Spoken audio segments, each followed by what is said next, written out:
our neighborhood, which had been very rural and kind of, normal, started getting people from New York City, wealthy people buying houses all around us, summer houses, weekend houses, and everything. So I was 13 or so, and I started knocking on doors to see if I could mow their lawn. And all these people wanted somebody else to mow their lawn, wash their car, or whatever else. And I just went crazy knocking on doors. And one of the doors I knocked on was that of Benny Goodman, the famous clarinetist. His wife came. I didn't know anything about them. I just knocked on the door. His wife was totally beautiful, came to the door with a knitting sweater or something. And I just said, I'm Layng Martine, and I wonder if I could mow your lawn this summer. And she said, well, come in and tell me about yourself. And she said something like, well, you're a go-getter for a 13-year-old, however you are. And I said, well, I need a lot of money, a lot of things I want, popsicles, combat boots, all the crap you want when you're little, And she said, well, how much are you going to charge me? And I said, well, let me see the lawn. Could you take me out there? And so we walked around. It had several stone walls that divided up this fairly large lawn with a pond and a swimming pool and all this kind of stuff. And I said, $6. And she said, well, I'll check that out with Mr. Goodman, but I'm sure that's fine. It was so hard for me to say $6 because up till then, $3 had been the super ultra max that I'd ever charged anybody. So I thought she's going to fire me before I even start, there were a lot of standouts, but there were two super standouts. Like the first day I went to work there, I was kneeling in a bed of roses weeding, and over the top of the apple trees comes the sound of a clarinet just playing scales, musical scales, just da-da-da-da-da-da-da-da-da. Every day I went to work there when he was home. That's what I heard. So I filed away the fact that the most famous clarinetist in the world practices every day. Giant lesson. Another huge lesson. A couple years into me working there, he was throwing a huge pool party and people flying in from everywhere, famous people. And I'd been preparing for a couple of weeks, and the day came and I had the lawn mowed, the gardens weeded, pool deck swept and everything. The last thing for me to do was to clean the swimming pool. When I finished, the pool was glowing. It was worthy of the Beverly Hills Hotel until I went back to turn off the vacuum system, accidentally reversed it, fired back into the pool all the dirt I had just vacuumed out. And I had to go tell him. So I knock on his door, a screen door, and he comes to the top of the stairs and he said, yeah, Layng, what do you want? And I said, well, could you come down a minute? And he said, I'll be down just a minute. I'm getting dressed. And I said, well, all right, okay. But and he said, well, should I come now? And I said, might be better. Down the stairs, open the door, comes out. And I said, come out to the pool. And we will start walking. And he sees the water in the pool. He said, stops. What's that? I said, dirt. He said, what the hell happened? I said, well, I reversed it by accident. Threw it all back in the pool. And he said, well, goddamn, we got to get that out of there. People will be here in 20 minutes, I said, well, I know it, but I don't know how we just got to settle it. He said, are you talking about tomorrow? I said, probably. He said, oh, Jesus Christ. He said, well, we got to call somebody. And he said, what could they do? They're going to have to wait too. And God, so he looks around, the guy's putting the candles on all the little tables, and, he's got this striped awning and all the chairs are set up. And I'm, oh, God, Finally, I just see him sort of relax, and he puts his hand on my shoulder and he says, you know what I think, Layng? I think people are going to laugh their ass off when they see this. I said, oh, I hope so. And he said, they will. It's going to be a great party. And I said, God damn, I hope I could be half that wise with my kids, because, just when we did have 3 boys, and it was very helpful. Kids don't need to know they've screwed up. They need to know that there's life after the screw up. And that's what he showed me. They didn't have any boys. They had girls only. So he would call me one night he calls up and he says, hey, Layng, I just got a copy of my life story. It's a movie in the mail. It came in the mail. He said, will you come over and watch it with me? So, Yeah. So I go over there and he makes popcorn in his pool house and we watch his movie. And at the end of it, he says, "What do you think?" And I said, "That's just unbelievable. Is that true?" And he said, "Pretty much, you know."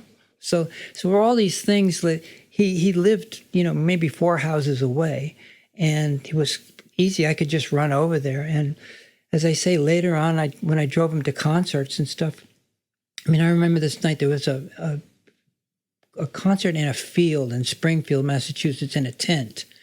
And so he played, women, beautiful clothing, standing on folding chairs, screaming and everything, and I went, whoa. So we had this arrangement, and when he would kind of go like this with his eyebrows, that meant get the car and I'll meet you outside, So he gives me the high sign, and I go out, and they had the top down in this red leather gray Mercedes convertible. So I pulled right up next to the tent, and he comes in and he lays his clarinet in the back seat, and we're driving out through the grass and in a line with all the other people getting out of this concert. So we finally hit the road, and he leans back and he says, "Let's get a hot dog somewhere." I remember, the most normal, lovely man. His daughter and I would sit by the pool. She was my age, Rachel, and we would sit by the pool and we'd talk about boys and girls and trying to grow up and all that stuff, and songs. Like there was a big famous song at the time, "Why Do Fools Fall in Love," Frankie Lyman, and we dissected that. What do you think? Why are we all hooked on these people? And after my mom died a few years ago, Rachel called me up to say I'm sorry she died and all that, and I told her some stuff about her dad, and she said, "Layng, I never saw that side of my dad." And I said, "Of course not. He was your parent. He wasn't a parent with me. Totally different thing." And I said, "I never called him Benny." And she said, "He would have loved it if you'd called him Benny." Now I find out, So I remember I drove him to the World's Fair in Flushing, Queens. So that would have been 64, I think. So how old was I then? I was 22. So I was still doing things for him later. We were really good friends. One of the really giant, crazy regrets I have, or sad points, he became a friend of our family. He and his Mrs. Goodman became my mom's, literally her best friend. She was incredibly soulful and wise, and they just clicked. After I saw her, Mrs. Goodman, that first day, I came home and said, "Mom, I just met this woman up the street, Mrs. Goodman. You would love her." And my mom says, "We don't need any more friends." And I said, "You need her, buddy." And they did become these. Since he was a friend of our family, he came to my sister's wedding. He came to my wedding, too. Got a great picture of him dancing with my wife, too. It's awesome. But he came to my sister's wedding, and I drove him home, which was close to the church. I had just gotten a Pointer Sisters record, and I had the album in the car to give him. And, of course, he'd never heard of the Pointer Sisters. He didn't say that, but I could tell that he had. And I said, "Yeah, I got this record, and, I feel like I'm, getting somewhere." And he said, "Oh, that's pretty good, isn't it?" And I said, "Well, it is to me." He said, "Layng, can you stay for dinner?" And I said, "I can't. I got to go to my sister's reception." That's the last time I ever saw him. Such a tearjerker. His wife had died. I knew he had a cook. I knew he was going in there to eat dinner basically by himself. And I thought, that's amazing. I cannot go in there. So, and double amazing because I didn't see him, again. Well, John Hammond lived in New York City, but in the summer, he rented a house 2 houses away from Benny Goodman in our neighborhood again. And so, I didn't know John Hammond from anything. I just knew he was Mrs. Goodman's brother, John Hammond. She was Alice Hammond. So I went over there to see if I could mow his lawn. And he said, yeah. And so I mowed his lawn, and he smokes like crazy. And when I would go to get paid, he was always on his screened-in porch smoking. So, but I later found out that John Hammond had found Billie Holiday, Benny Goodman, Bruce Springsteen, and Bob Dylan. He signed them all to Columbia Records, all those people. Plus, I'm sure others, but those are the highlights of the ones that I memorized, I thought, that's amazing. So I'm talking to this man about his lawn, and he's smoking, and he's giving me my $2 or whatever, and he found all these friggin' people. And it was just kind of mind-boggling. But it was unbelievable how many people just by, I don't know, knocking on doors, asking questions, just being around, listening and stuff that oh my God, all these friggin' people are mind-boggling, and I'm weeding their garden. One guy was named Peter Goldmark. He lived like up the street from Benny, like 2 driveways up the street. And I was weeding his garden. He turned out to have invented the long-playing record. Peter Goldmark. Yeah, you can Google it. So there was such a happening thing after the war when the country was coming back, clawing back, and excitement. People were starting to have money and ideas, and they feeling the freedom of being in America at a peaceful time and all that. So there was, anyway, up and down our street were all these very interesting people. And because I was weeding and mowing lawns, I ended up meeting them. Well, and the thing was that I was fascinated by him. I mean, I wanted to do a fantastic job for him. If I was washing his car, that car I wanted it to be perfect. He was never really like Layng, that you got a spot here. Not a little. I just made sure that hopefully he would never. And he was always saying, the lawn looks really great, Layng. And I was like, wow, this is exciting, I loved Muhammad Ali. I went to a lot of his closed circuit fights. And one, if you can believe this, one of the last fights he had as Cassius Clay, he was fighting a guy named Doug Jones, Madison Square Garden. So I get tickets, a ticket, and I go to the fight. I am literally sitting next to Jimmy Brown, literally the incredible football player, like there. I thought, this is just ridiculous.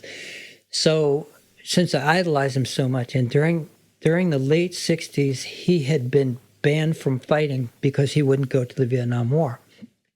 Howard Cosell was the big New York sportscaster, and he had this very identifiable voice, and he was always saying, if Muhammad Ali wanted to fight Joe Frazier, who would emerge the victor?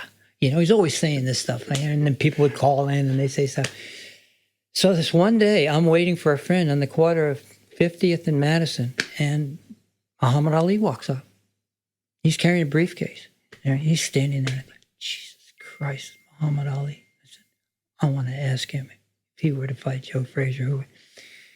But I don't, I'm standing there, and finally my friend doesn't come, and he's still there. Finally, I go up to him, and I said, Muhammad, I have to ask you, if you were to fight Joe Frazier, who would win?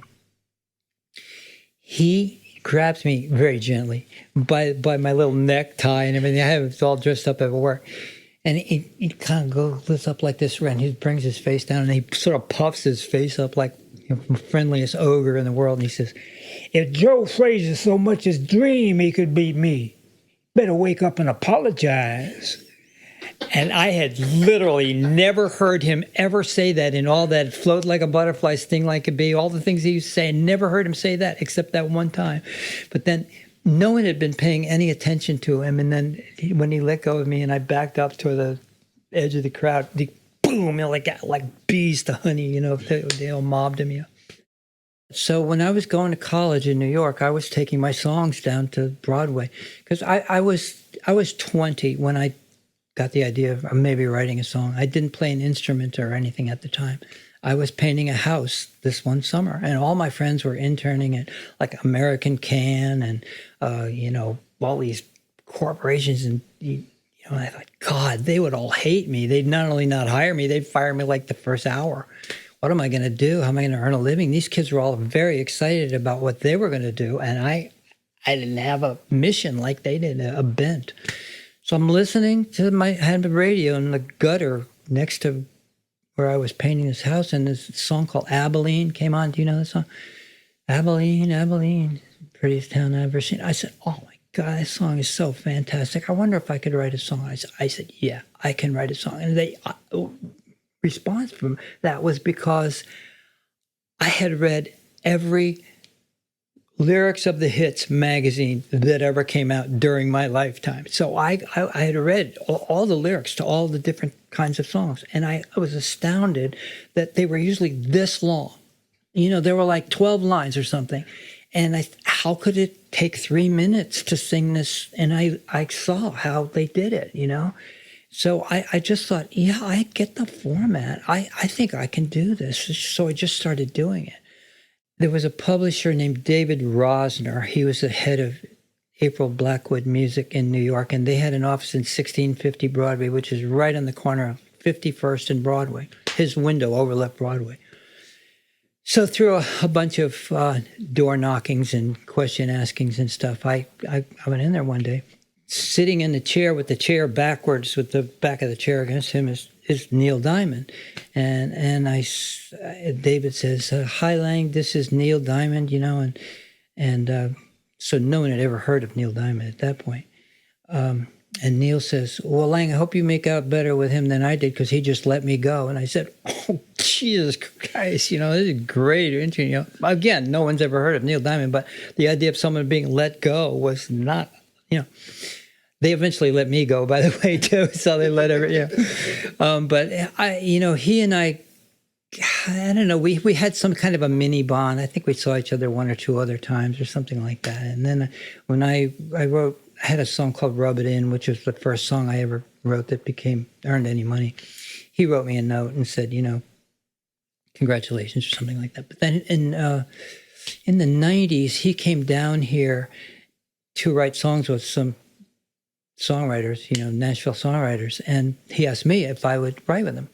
So I go over there one day, and it's kind of lunchtime, and the lady, he had rented a house, and he had a lady cooking and cleaning, I guess. And anyway, she made our lunch. And I had brought this title, which was, I was rich before I had a dime, because I met my wife, who made me rich, because she was so sweet.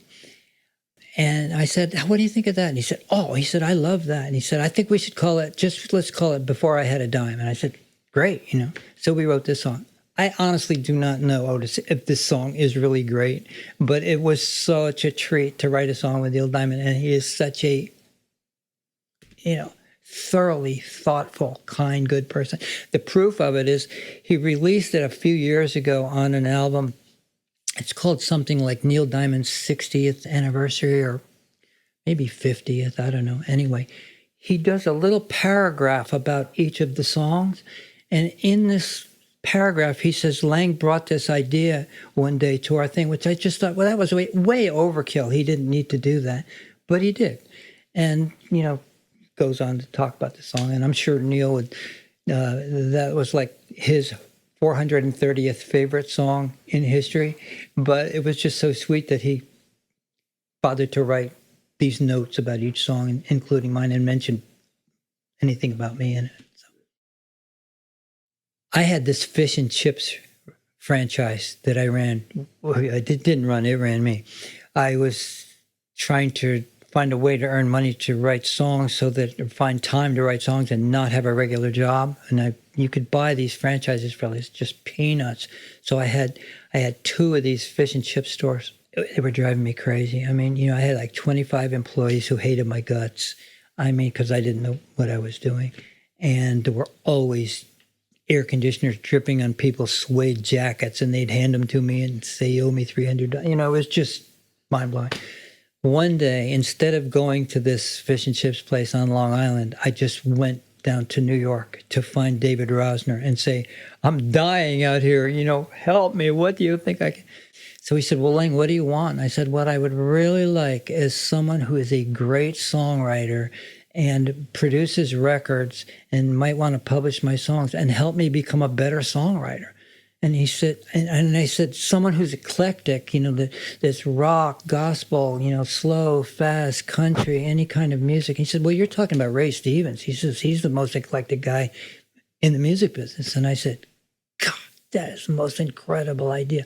Well, we were sitting in David's office on 7th Avenue, and I went directly down to a payphone on the street and called Ray's office. And I said, is Ray going to be in town the next few days?" And the girl said, "Yeah, he's He's here till Friday or whatever like that.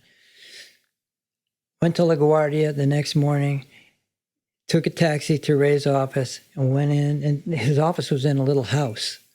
And I said, well, I'm Layng Martine. I called you yesterday and, mentioned, and she said, well, God, you got here fast. And I said, yeah, I'm excited. And she said, well, what do you want? And I said, could I please play Ray a couple of songs? And she said, let me ask him. I mean, it's a little house, Otis. So she went back to the bathroom or something and said, could you listen to this kid's songs? And he did. And he said, I love this one song. I said, that could be a hit, he said. He said, if you write me another song I like as much as that, I'll record you. And I wasn't trying to be a recording artist. I was trying to just earn a living in the music, doing anything, So I went home, and for about a year, 9 months or so, I sent him songs constantly, little cassettes and blah, blah, blah. And he had this system where he said, you call me and ask for me. Or no, you call me and ask for you. and they'll say he's not here. And the secretary will tell me, and I'll call you back so you don't have to pay for it. Because it wasn't like now that all calls are free. You had to pay. So he would call and he'd say, that's a good B-side. He said, I'm not sure that does it for me. I don't know, blah, blah. Well, I sent him one day, sitting in my backyard with my neighbors, and it was hot. I had my guitar. People were grilling hamburgers, and somebody was putting lotion on their wife or something, and they said, hey, rub it in. Would you rub it in? Well, I had my guitar, and I just went, rub it in, rub it in. And my wife says, is that already a hit? And I said, no. And she said, that sounds like a hit to me. So I said, okay. So I finished this song, and I sent it to Ray. And he calls me up in my fish and chip store where I'm like half ringing up some fish and chips order, and I got the phone under my shoulder, and he says, rub it in as a smash. How fast can you get down here? And I said, well, like tomorrow, So he booked these great players, including Norbert Putnam, and I think Charlie McCoy played it. Jerry Kerrigan from Muscle Shoals played the drums, and Ray played the piano. And we made a great record of Rub It In, and it was released late in August of that year. And so by the time it had proven itself, it was a massive hit in places like Houston and stuff where they had the weather at the time.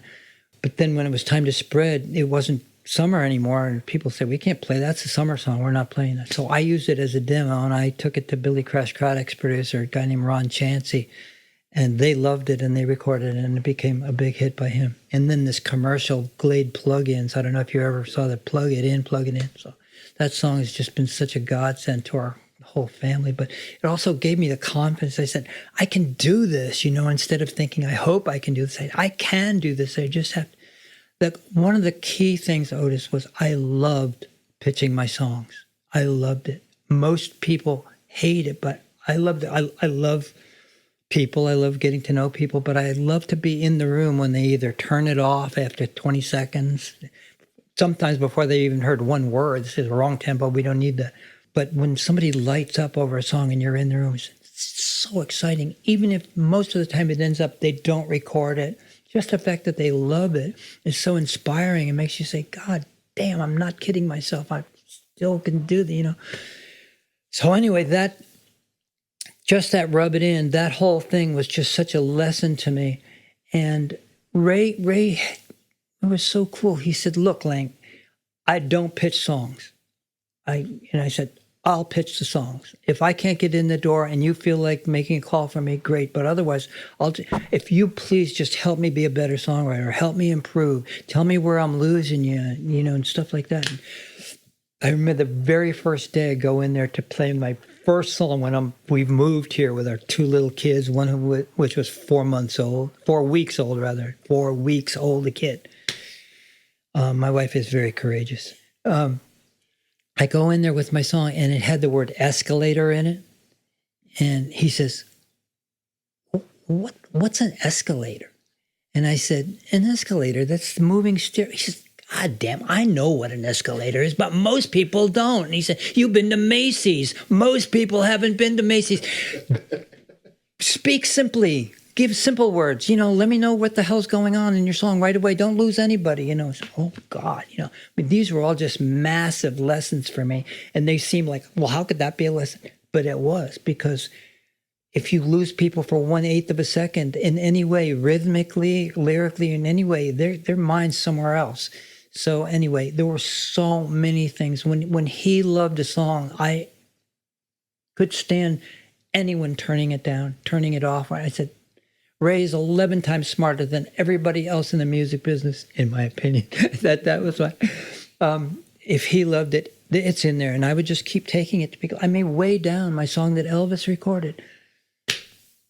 I played that song for everybody, and no one even held it overnight to think about it. Nobody. And then the biggest guy who ever made records in history loves it. And the day he died, it was #1 on the country charts. It's just the crazy stuff that you learn, or I learned, or anyone would, by just being out there and being in the room. Can I tell you one thing about Ray Stevens? It was so many things that I learned from him, but here was a crowning. Wow, this was amazing. Anytime he had a session, I would go to the sessions, and I would just stand there and soak it up. And so the day he's making the streak, so that would have been, 74, let's see. So he did it in pieces. I don't know if you remember the record, but the record was, I think, 3 vignettes. And he had the rhythm, and he would tell the story, and then at the end he would go to the chorus. And the vignettes could be any, whatever length, I don't, but they would always end up at this chorus. So when he finished, he put them all together. All the vignettes, the tape, they would slice tape. Unlike now, he couldn't do it in a computer because he sliced them all together. And it was so goddamn funny. You just couldn't even breathe, And he's standing there stone-faced, and he says, it needs something. I don't know what it needs. It just needs this one. Just not one more thing it needs, So he says, Layng, let's go down to the music shop. So we go down to this music shop called Hubleys or something like that. And he goes in. He has all these ideas. He gets this whistle, and he blows on it. It goes, phew, like that. And he says, that's it. I'm going to put the whistle on there. So we go back to the studio, plays a thing, and he goes, oh, they call him the streak. Woo! Well, that was the coup de grace. And the lesson to me was, okay, Layng, when you think it's so wonderful, just is there one more thing you can do that they won't be expecting that'll throw it over the top? I couldn't always come up with one, but I always tried. And I just thought, that record was already so incredible. And then, but there was a really funny thing he did. When this whole thing was done, the whistle was on it. He got this record of laugh track. I think there were, I don't know, a lot of laughs, like 28 or 30 different kinds of laughs. Everything from to like 700 people screaming, laughing. He turned off the lights in the studio. He had memorized every one of these laughs. And so we're sitting in the studio, lights are out, Ray's sitting there, I'm sitting there, the engineer is sitting there with all these laughs. And Ray's just going, he would go, 9, 7, 24, and it just went on there. And that's what's on there. With all these different laughs, and he had memorized it just, so it was like a crescendo that he could just build it up, and he knew how to just make even the laughs have a climax. Anyway, there were so many things that I learned from him. And we're still very good friends. We have lunch a bunch of times a year. And anytime anyone wants to use one of my songs for something, Otis, he always calls and says, Layng, do you like this possible use of the song? Is it okay? But it's not just, hey, I run the song, I own the song, because people probably know, but there are 2 halves to every song, the ownership. There's the writer's share and the publisher's share. And Ray owns the publisher's share to rub it in, and the publisher controls what happens to the song. So that's why he would ask me, He was on top of the world right about the time that you met him with Everything is Beautiful. Yeah. And that was a huge song. Oh, absolutely huge. Tarzan, was that out already? No, yes, that had already been out. And that was the reason that I went to him, because there was nothing that he has an incredible album called Turn Your Radio On. I don't know if you know that, but it's all gospel songs. there was no kind of song I could feel like writing and bring him that he wouldn't grasp, he wouldn't love that kind of music. Or he would never say, I mean, he would often say, Layng, I don't know what to tell you on that one, but it wasn't because it was the wrong kind of music. It was just that he didn't think the song was any good. But I gradually learned, like with my escalator example, I gradually learned, okay, Ray's going to say this, and I would head it off usually beforehand.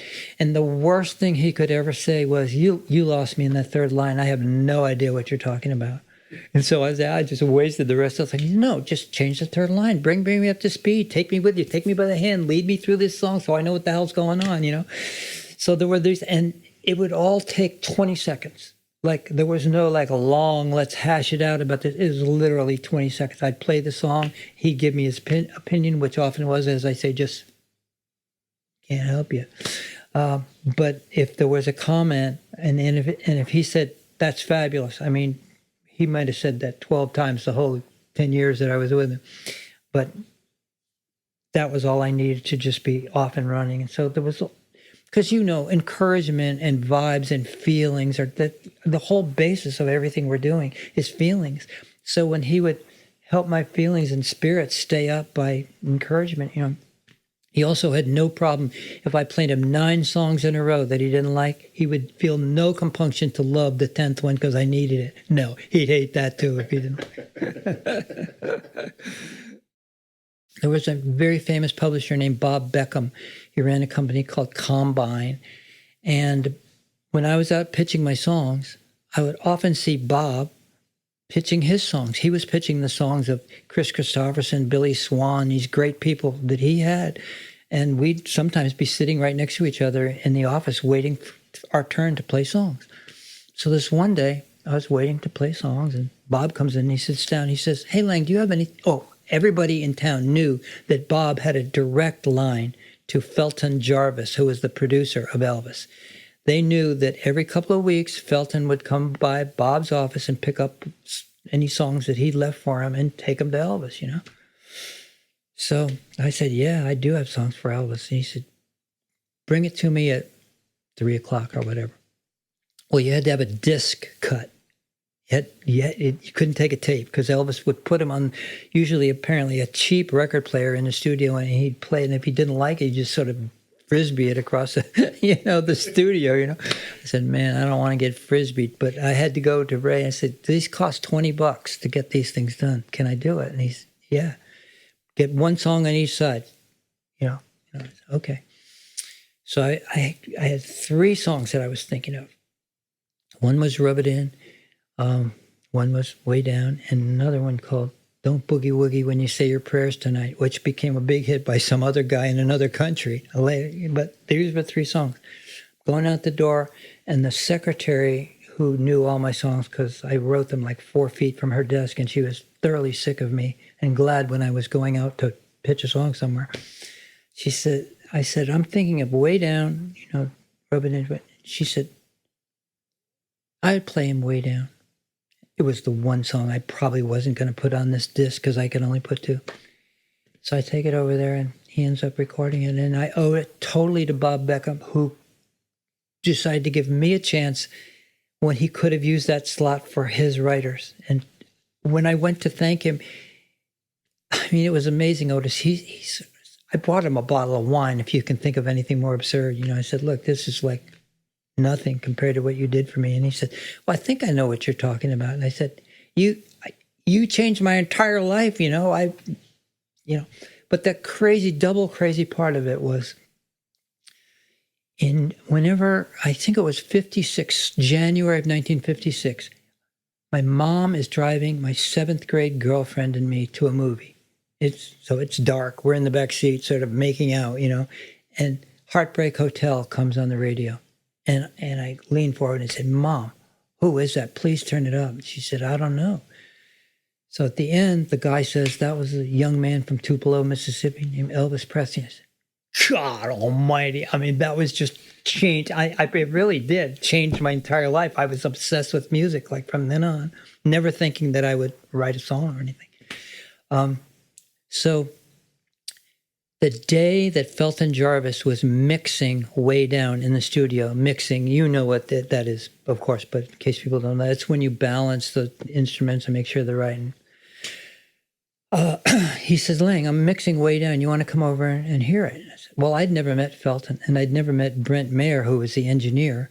And he became a famous record producer, did the Judds and everything, but I'd never met either one of them. And so I walk into this anteroom of the studio and I hear this thundering, bass and drums. I say, God, that is my song, So I open the door and I'm telling you, it's so loud, Otis, that it's like ripples your clothes. It's just beyond belief. Like, oh, God damn, So he turns the music down, and I said, hi, Felton, I'm Layng. And he says, well, good to meet you. And he said, this is Brent. And he said, you know him? I'm sure. I said, no, I've never met him either, Turn the lights down, turn the music back up. He says, sit on this couch. So I lean back on that couch, and I think, so it's 20 years after the day that I'm leaning in my backseat of my car, and he's singing my goddamn song. That's impossible.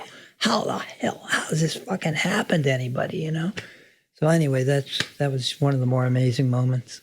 I think it's fair to say virtually no one who gets into songwriting for sure is doing it for the money, because it's so uncertain. If you make any money, you better have another hit pretty soon right behind it, because the money, if you've got a family or anything, you need the money. So the money was not, it was just this huge bow on my life. And I said, this has happened. This amazing present that these people gave to me is unbuyable. I could be a quillionaire, Howard Hughes' son, Bezos' son, Gates' son. You can't buy an Elvis record or a Whitney Houston record or whoever. You have to somehow, it's got to happen to you or whatever. So that was just I just couldn't get over it. I couldn't sleep. My people didn't believe me. I didn't really tell anybody, but even my mom said, Layng, are you sure? Yeah, I'm sure you know this feeling that you can't tell anybody. Like I did not tell people that I got Elvis, because I never knew if it would come out. I never knew what would happen. And even until you're actually holding the record, and I've actually known people who are holding the record, Otis, and the company changes its mind and you don't know it, and the record is not actually going to be yours. So there are all these things that you just learned from painfully, that you just shut up, and if something good happens, fine, and let other people say, I heard it on the radio, or it's great, or whatever, but you don't be the spreader. You let the record or the whatever do the work for you. There was a very famous record producer here, a famous character and person here named Shelby Singleton. Very famous. The most famous record he ever produced was called Harper Valley PTA. He had been the head of Mercury Records, the big Mercury Records in New York, and then over the one in Nashville too, and during the real heydays. So toward the end of Shelby's life, he and I got to be really good friends. We were very diametric opposites in so many ways, but I just loved him, and I think I met him through Ray Stevens. I can't actually remember. But there were a lot of breakfasts on Saturdays for about 5 or 7 years toward the end of Shelby's life. And we would meet, and there would be, Shelby, Ray Stevens, me, a guy named Ray, he was a famous record producer, wonderful guy, and David Conrad, who was president of Irving Almo in Nashville, a great music publisher, and 5 whatever of us, changing cast of characters. So one day, Shelby says, hey, next week I'm bringing Merle Haggard to breakfast. I said, whoa, are you really? And he says, yeah. I said, how do you know him? And he said, well, he calls me all the time, I said, really? He said, yeah, he wanted me to go to Iraq with him or something like that. And I said, oh my God, okay. Well, so he shows up with Merle Haggard. So Merle Haggard is just like one of us. He does not dominate the discussion at all. He tells this funny story about fishing in a pond, in a reservoir where you weren't supposed to fish.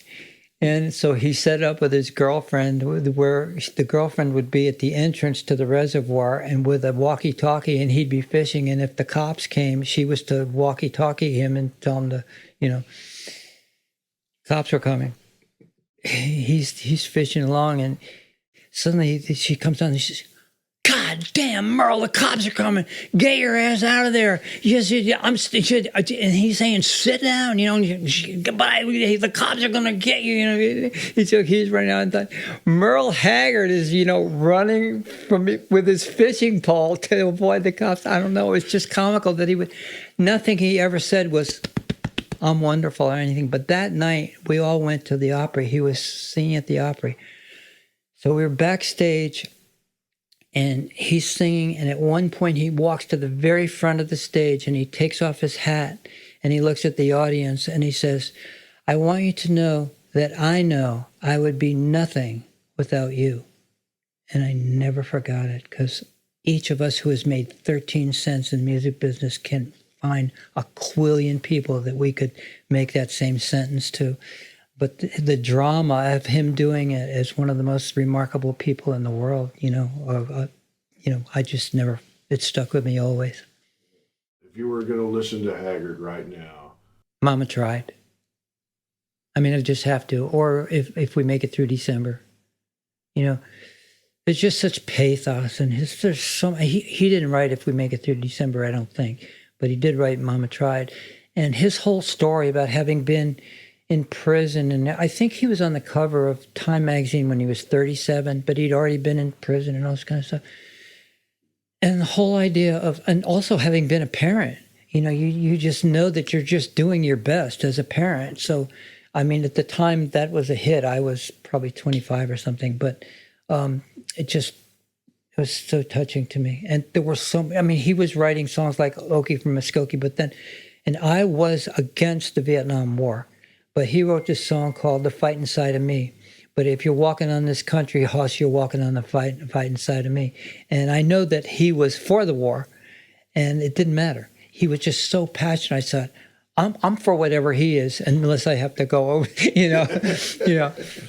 Where did you have breakfast at? We went to a place, they called it the car wash, because it had been a car wash. And at the time, I think it was called Denison's. It's now, I think now it's a Mexican restaurant or something. But Shelby did this thing that was so touching to me. At the end of every breakfast, he would go to each person. Well, someone was always paying. One person would pay. And while they were paying, Shelby would go to the person. He put his hand like on your wrist or something. He said, "Call me if you need me." And I never forgot that. I said, God, that is just amazing, because he knew everybody. I mean, he bought Sun Records from Sam Phillips in 1969 for $500,000 because Sam thought that everything about Sun Records was over, and I think he was also sick of it. But Shelby, just took that Sun logo and blew it up into T-shirts and all kinds of watches and all kinds of other stuff. And plus, he got sync fees every time Whole Lotta Shakin' and everything went on into the 7 billion movies that it's been in. And so Shelby just had a great, he calls up one day and he says, "Hey, I'm getting a few people together. I rented a bus. I want to take you all down to Muscle Shoals. Jerry Lee's recording down. Jerry Lee is singing down there. And if you want to come," I said, "Yeah." So we get on this bus. There's like 12 people, this gigantic bus. And we go down and we see Jerry Lee. We get on the bus and he brings us home. I mean, it was just larger than life characters like that. And standing next to Jerry Lee, he didn't look, I didn't even recognize him. There was a little cluster of people, maybe three or four people, and I just went over there because we were standing in the green room, I guess. And I didn't even know that I was standing next to Jerry Lee. He had recorded a few of my songs, I'm not even sure he remembers that, but anyway, I just said, God, I'm standing next to Jerry Lee Lewis, and he was a life-changing person for me too, because when he sang Whole Lotta Shakin' on Ed Sullivan's show and kicked his stool across the stage, it's an unforgettable moment. But all these, I think he recorded 3 or 4 of my songs, and none of them became huge hits. But this one, "Don't Boogie Boogie When You Say Your Prayers Tonight," was a minor chart record. But there was a very famous French rock star named Eddie Mitchell, who I think is still alive, but he was on vacation in the U.S. and he heard that song on the radio and he translated it into French and it became this massive hit in France. And to the point where I've been there in the last, 8 or 10 years, and this friend I was with was fascinated by the fact that that song had been such a big hit. He would ask cashiers or people at the post office, if they'd ever, and they'd sing it. A lot of these people would just break into it because it's kind of, but I thought it's just such an argument for, okay, I took the song to Jerry Kennedy, who was, Jerry Lee's producer. And, he loved it. And then Jerry Lee loves it and he records it, but it's not a big hit. But this guy hears it and it becomes a big hit. You just don't know what's going to happen. But I did learn, just get your goddamn songs out there. You don't try to predict, is it going to make it? Is it not? Stuff happens that you just have no idea. Like the Glade plug-in thing. You don't know, but if you don't get it out there, it doesn't have a prayer. So fortunately, I did really love taking these songs around, but it turned out that was just like I would not have earned 30 cents if I hadn't taken my songs around. And that's no kidding. I really wouldn't. I mean, I've got virtually every record I got by, knocking on doors and begging and meeting people in the rain at 4:00 in the morning when they came out of an all-night session, anything it would take to get the songs to people. But, I think that's the kind of, passion that everybody who comes here feels toward their songs and the great possibility that exists. You don't know if it'll ever happen, but it exists. Oh, this is an amazing lesson. This is just such an amazing lesson. During the time that I was writing for April Blackwood with David Rosner, the publisher that I mentioned, so this would have been about 65.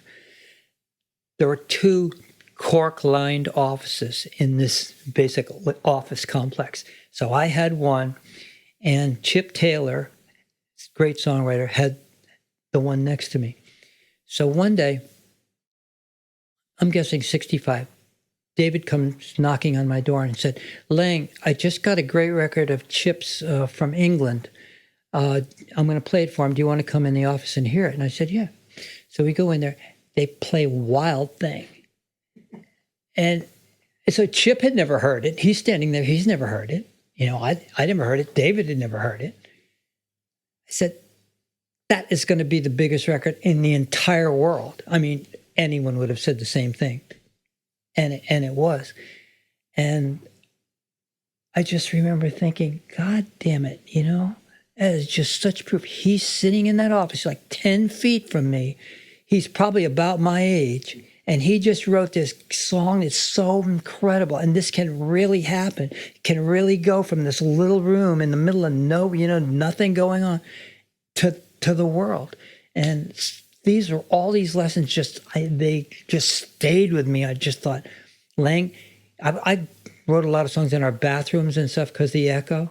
I said, just you're in this little bathroom. You're excited about this song. Maybe someone else will be. Just run it for all it's worth. And so there were all these, like the Benny Goodman, practicing every day. He said, oh, here's a weird one. So this is like 66 or something, and I'm staying after work to write songs with people. And one of them is Richie Cordell. So we're in the bathroom on off 57th Street, and literally, no kidding, Otis, out the windows is Mutual of New York. Has this great big glowing sign, Mutual of New York. So under it is MONY, Mutual of New York. And he says, that's the luckiest goddamn sign I've ever seen. And I said, why is that? And he says, because we were standing in this room when we wrote Mony Mony, which is nobody's name. It's just that goddamn sign. And that's where it came from. I said, oh, Jesus Christ, I mean, where and what that things happen. They're just, Oh, yeah. I also was obsessed with baseball, and I have a book I'll give you that I wrote. You don't ever have to read it, but I'll give it to you. But I would go to Yankee Stadium. This one day, my mom said that I could go by myself. I was like 12 or something, but that was common. Kids in New York were all over the subways at night and everything. They were 12. But I would always wait outside the locker room and get all their autographs. I had every single Yankee you could possibly name at the time, Mickey Mantle, Yogi Berra, everybody. But this one day, I had all their autographs, and they were playing Cleveland Indians, and the Indians were really, really hot that year. And so I said, I got all the Yankees. I'm going to go get, the famous Cleveland guys. So I'm waiting at the door, and I'm the only guy there, or one or two other people. It's nobody. And I think, God damn, am I at the right door? But then I saw this, what was it? Famous company, Gray Line or something. The bus was sort of humming behind me, like, and I said, that's their bus. I'm at the right place, So I just kept waiting. And the first guy to come out is this guy named Al Lopez. Al Lopez, a famous manager, just feisty, great personality person. I knew that because I'd seen interviews with him. So he's the first one out the door, and he sees me, and I got this coat on that my mom made me wear. It was like had a belt around it. It was like really fancy with the fur collar, and it was like I hated it, So he comes out the door and he says, "Hey kid, what a coat! What are you a rich kid?" And I said, "Oh no, I'm a baseball fan." He says, "Well, that's good." He said, "That's good, but that's a rich kid's coat. You know that, don't you?" And I said, "Oh God, it's killing me." So he says, "Are you waiting for my guys?" And I said, "Yeah." And he says, "Do me a favor. Don't go to them when they walk out the door. When they're all on the bus, I'll come get you. You come on the bus, you get all their autographs at one time." And I said, "Would you really do that?" And he said, "Yeah, I'll do that." So he's walking away, and he looks back at me, and he said, "Stay warm." And I go, "Oh, God." So all these guys come out. I mean, they were very famous. Jim Hegan, Al Rosen, Minnie Minoso. These are, not Minoso, the other guy. They're all going by now. Oh, Bob Feller, Early Wynn, Bob Lemon. They're all going by like 2 feet from me. I said, I can't believe that I'm doing this. I chased Cecil Pays down the road like a couple months ago, just to get his autograph. Chased him for 3 blocks, and I'm letting these guys walk right past me. So they're all on the bus, and I hear the door close and everything. I am so stupid. I could have gone to every single one of those guys. And I just keep standing there, and I said, I'm wondering, does he remember? Did he forget? So after I thought there was no hope, the door opens up, and Lopez comes down onto the sidewalk, and he says, "Hey, Rockefeller, get on the bus." I go, holy shit, I get on there, every single guy signs my book, that crazy shit. That's beautiful. Oh God! But it's all tied into this thing that we all were in my time. There was this moment. We had JFK as president, Cassius Clay. There's Elvis Presley. There's all these people, and you think anything's possible. Look at this world; it's just unbelievable. And all these things fed together. They weren't all exactly related, but they all bred and gave you this feeling that you could do it. It's America, man. Listen to this crap. You can do it, This record that's out on Bloodshot in May came about because Tucker, our son, who is a record producer, and he produced people like My Morning Jacket, and Bill Frisell, who's a great guitarist, the Decemberists, lots of just really great people. He and I had often talked about doing something together, And so one Christmas a few years ago, he said, "Dad, I'm giving you 5 days in my studio, me as a producer, me as a drummer, and I will pick all the songs. You stay out of it, and I'll hire the musicians." I said, "You got it." So a couple of years ago, we were out there for a week, and we made this record, which we really thought of as strictly for the family, because he wasn't looking for hits or anything. He was just looking for what songs that he loved. So we made this record, and it sort of sat around for a few years, And one day, Slim Moon, who's the head of Kill Rock Star Records, was visiting Tucker, and Tucker said, "Let me play you something." So he played him the album, and Slim said, "I love that." He said, "I think a lot of people would love that. Would you let me put that out?" And Tucker said, "Well, yeah, So anyway, that's how it came about. But the coolest thing, Otis, was Tucker, our son, who I remember was this little dwarf of a kid in his little seersucker, pajamas or something, he's in charge of this thing. And I said, I am not saying a word. I'm going to do anything he tells me to do. And just watching him run the session, the way he handled the people, how well he knew the songs, how well he knew what needed to change, the way he said, hey, we need to do one more, instead of saying, it's not quite it. He never said that. He said, God, that's fantastic. Give me one more, just a little slower. It was just, the whole thing. And seeing him in action and then being involved in this whole thing together, has just been so much fun, because he left home the day after high school. He got in his car and he went to every state of the 48 states. He decided at age 21, I guess he was 21 when he'd been to every state, and he decided to settle in Seattle. And I mean, he was a bartender. He was using his tips to buy good microphones, and he would record on very simple tape things, but with a really good microphone, and gradually built it up to where he has, a great studio. But it's been 20 years. He never called home for money once, ever. The day he was leaving, he had a couple of friends over to sort of say goodbye, and we called him up and said, will you come up into the house a minute, onto our deck? And we said, and we gave him $500 in cash, and he burst into tears, and he said, Dad, I don't need it. I'm fine. And I said, you have to have it, because we know you may need it, So he took it, but I'm serious. I mean, that's the end of it. And now he's got this studio, and he's recorded these people. And anyway, he has this passion that we're talking about that has absolutely nothing to do with making money. It's just, can I keep doing this? I love this every day. I love these people. I love the excitement that goes with a new sound or a new song or a new rhythm pattern or something. Those are the feeding things that I think keep all of us going. And not just seeing him have it and the way he puts it to work with, he's incredibly good with people.